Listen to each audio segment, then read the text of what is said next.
দেশপ্রেমিকরা মৃত্যুর মুখেও হাসতে জানে। সত্যকে মিথ্যা বানানোই বোকামি।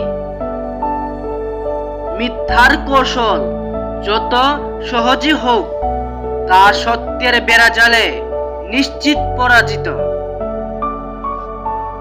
কেউ যদি তার কৃতকর্মের জন্য অনুতপ্ত না হয়, তাহলে ধ্বংসের পথ তার জন্য খোলাই থাকে।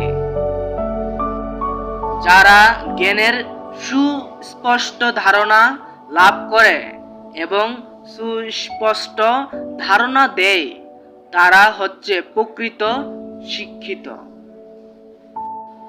ভালো মন্দের তফাৎ আল কুরআনের জ্ঞান ছাড়া বোঝা অসম্ভব। যে ব্যক্তি পরিশ্রমের সম্মান দিতে জানে না, সে অহংকারী মানুষ। ভালোবাসাটা খারাপ বিষয় নয়, তবে বাস্তবতা হলো ভালোবাসা খুবই ভয়ঙ্কর। হালাল পথে চলা কষ্টের হলেও মানসিক শান্তি পাওয়া যায়।